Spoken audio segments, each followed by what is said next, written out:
नमस्कार, मैं Sunita Vishnoi, assistant professor history, MS college Bikaner. प्रिय बच्चों, आज की इस कड़ी में हम दिल्ली सल्तनत के गुलाम वंश का अध्ययन करेंगे। दिल्ली सल्तनत, जिसका कि कार्यकाल 1206 से 1526 ईस्वी माना जाता है। सबसे पहले हम लेते हैं दिल्ली का सामान्य परिचय। तो दिल्ली सल्तनत पर विभिन्न राजवंशों ने शासन किया, जिनकी संख्या 5 है। सबसे पहले जिसने दिल्ली सल्तनत की स्थापना की, गुलाम वंश 1206 से 1290। गुलाम वंश के पश्चात खिलजी वंश 1290 से 1320। खिलजी वंश के पश्चात तुगलक वंश 1320 से 1414। तुगलक वंश के पश्चात सैयद वंश 1414 से 1451 और सबसे अंत में लोदी वंश, जिसका कि कालक्रम 1451 से 1526 ईस्वी माना जाता है। सबसे पहले हम दिल्ली का एक सामान्य परिचय लेते हैं।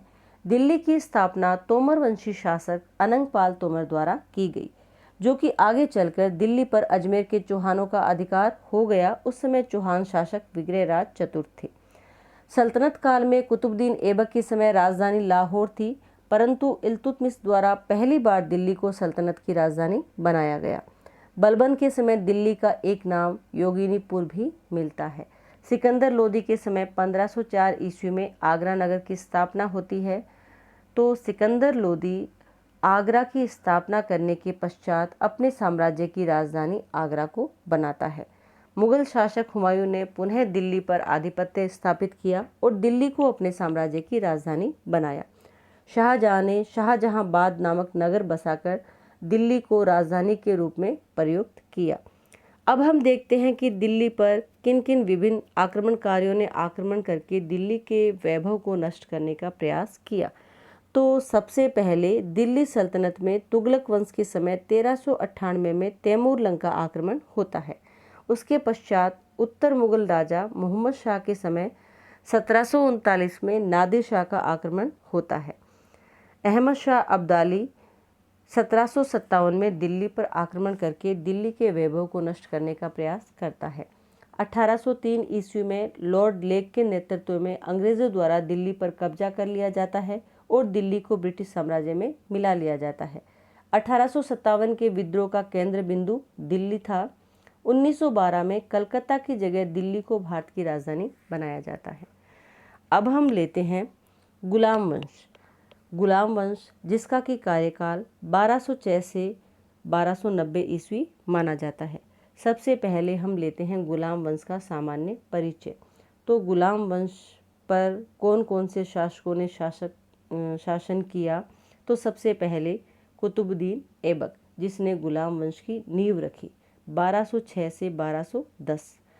ऐबक के पश्चात आराम शाह के पश्चात इल्तुतमिश 1211 से 1236, जो कि दिल्ली सल्तनत का वास्तविक संस्थापक माना जाता है। रुकनुद्दीन फिरोज शाह 1236। रुकनुद्दीन के पश्चात रजिया सुल्तान 1236 से 1240, जो कि भारत की प्रथम महिला शासिका मानी जाती है। रजिया के पश्चात बहराम शाह 1240 से 1242। बहराम शाह के पश्चात मसूद शाह 1242 से 1246। मसूद शाह के पश्चात नासिरुद्दीन महमूद शाह, उसके पश्चात बलबन और बलबन के पश्चात केकुबा तथा क्यूमर शासक हुए। अब हम लेते हैं कि दिल्ली सल्तनत या गुलाम वंश के जो शासक थे वो क्या कहलाते थे। 1206 से 1290 ईस्वी के दौरान दिल्ली सल्तनत में जो भी शासक हुए उनके लिए गुलाम वंश नाम प्रचलित हुआ। हालांकि इस अवधि के विभिन्न शासक एक ही वंश के नहीं थे, जैसे कि कुतुबुद्दीन ऐबक कुतुबी वंश, इल्तुतमिश शमशी वंश, बलबनी वंश इत्यादि से संबंधित थे। परंतु यह एक विचार विमर्श का विषय है कि इस अवधि के दौरान जो शासक हुए उनको क्या कहा जाए। इस संबंध में विभिन्न इतिहासकारों ने विभिन्न प्रकार के मत प्रकट किए हैं। सर्वाधिक प्रचलित नाम है गुलाम वंश। कुछ इतिहासकार इन्हें आरंभिक तुर्क शासक कहते हैं, तो कुछ अन्य इतिहासकार इन्हें ममलूक शासक भी कहते हैं। अब हम देखते हैं कि कौन इतिहासकार इनको ममलूक सुल्तान कहकर संबोधित करता है और क्यों। तो इतिहासकार हबीबुल्लाह ने इन्हें ममलूक नाम दिया। ममलूक का अर्थ है स्वतंत्र माता पिता की संतान या दास या गुलाम। चूँकि इस अवधि के शासकों के माता पिता स्वतंत्र थे तथा शासक गुलाम थे, इस आधार पर हबीबुल्लाह ने इन्हें ममलूक सुल्तान कहा है। ममलूक का एक अर्थ है स्वामित्व तथा यह उन तुर्की गुलामों के लिए प्रयुक्त होता था जो सैन्य कार्य में प्रयुक्त होते थे, घरेलू दासों के रूप में नहीं। ऐसे गुलाम सैनिकों को बाद में मुक्त भी कर दिया गया। उदाहरण स्वरूप जैसे ऐबक मोहम्मद गोरी का एक गुलाम सैनिक था जिसे बाद में मुक्त कर दिया गया। तो इस आधार पर हम देखते हैं कि इनको ममलूक सुल्तान कहना ज़्यादा उचित प्रतीत होता है। अब हम लेते हैं कुतुबुद्दीन ऐबक, जिसका कि कार्यकाल 1206 से 1210 माना जाता है। कुतुबुद्दीन ऐबक मूलतः एक तुर्की दास था जो कि तुर्किस्तान का निवासी था और ऐबक का तुर्की भाषा में अर्थ है चंद्रमा का स्वामी। ऐबक गोरी की सेना में था। 1192 ईस्वी में तराइन के द्वितीय युद्ध में विजय के पश्चात गोरी द्वारा किए गए राजनीतिक विजयों में ऐबक की महत्वपूर्ण भूमिका रही। इस दौरान दिल्ली, मेरठ, रणथंबोर पर अधिकार, कन्नौज, कालिंजर आदि विजय में ऐबक प्रमुख रूप से सक्रिय रहा और इन विजय में उसकी महत्वपूर्ण भूमिका रही। 1206 ईस्वी में गोरी के मरने के बाद उसके साम्राज्य को उसके 3 दासों में बांट लिया। जो उसके प्रमुख दास थे उसमें यलदोज को गजनी का क्षेत्र मिला, कुबाचा ने सिंध व मुल्तान का क्षेत्र चुना तथा ऐबक को भारतीय क्षेत्र मिला। अब हम देखते हैं कि ऐबक ने सत्ता किस प्रकार से प्राप्त की। 1206 ईस्वी में गोरी की अचानक मृत्यु हो जाती है। उसके पश्चात लाहौर में स्थानीय नागरिकों के द्वारा अनुरोध किया जाता है कि ऐबक सत्ता ग्रहण करे, तो ऐबक ने उनके अनुरोध पर सत्ता ग्रहण की। ऐबक भारत में तुर्की राज्य का संस्थापक माना जाता है क्योंकि उसके साथ ही तुर्की शासन की स्थापना होती है। ऐबक को दिल्ली सल्तनत का प्रथम तुर्क शासक माना जाता है। चूँकि ऐबक के साथ ही दिल्ली सल्तनत की स्थापना होती है इसलिए ऐसा माना जाता है। हालांकि यह सही है कि अभी राजधानी लाहौर थी, पर यह भी सही है कि दिल्ली पर तुर्कों का अधिकार था। सत्ता प्राप्ति के पश्चात ऐबक ने न तो सुल्तान की उपाधि धारण की और न ही अपने नाम का खुतबा पढ़वाया और न ही अपने नाम के सिक्के चलवाए। ऐबक गोरी के प्रतिनिधि के रूप में मलिक और सिपह सलार आदि पदवी से ही संतुष्ट रहा और इसी रूप में 1206 से 1210 ईस्वी तक लाहौर से शासन करता रहा। हालांकि 1208 ईस्वी में ऐबक को दासता से मुक्ति मिल गई थी। गोरी के समय ऐबक अमीर आखूर यानी कि अश्वशाला का अध्यक्ष के पद पर भी कार्य कर चुका था। अब हम लेते हैं कुतुबुद्दीन ऐबक की सांस्कृतिक उपलब्धियां क्या रही। तो कुतुबुद्दीन ऐबक ने विद्वानों को अपने दरबार में संरक्षण प्रदान किया। उसके दरबार में अनेक विद्वान रहते थे जिसमें ताजुल मासिर के लेखक हसन निज़ामी, आदाबुल हर्ब के लेखक फ़क्र मुदब्बिर तथा मिनहाज उस सिराज प्रमुख है।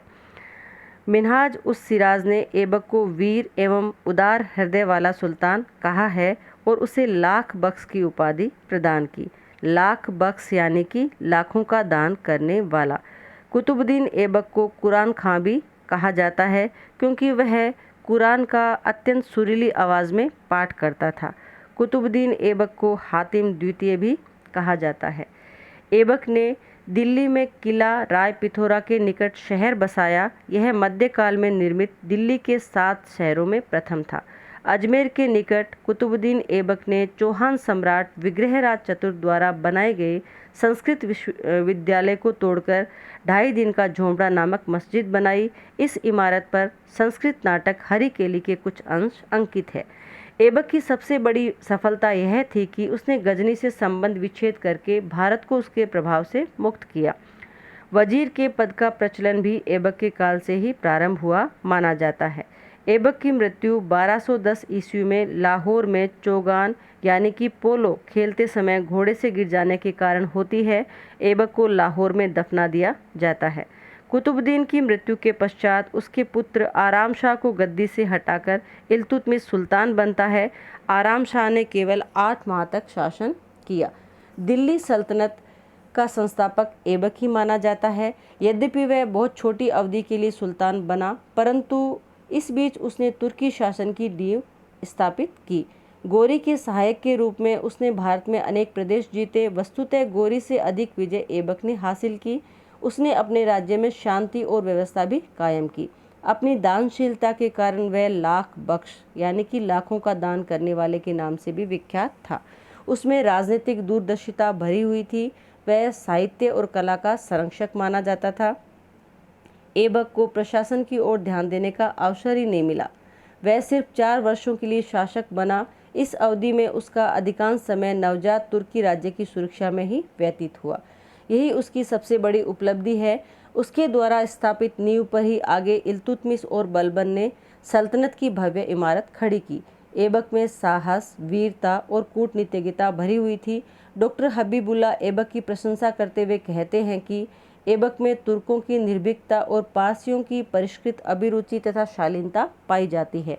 बाद के इतिहासकार फरिश्ता और अबुल फजल भी ऐबक की प्रशंसा करते हैं। तो आज की कड़ी में हमने गुलाम वंश के शासक जो उसका संस्थापक माना जाता है कुतुबुद्दीन ऐबक का अध्ययन किया। आगे की कड़ी में हम गुलाम वंश के अन्य शासकों का अध्ययन करेंगे। तब तक के लिए नमस्कार।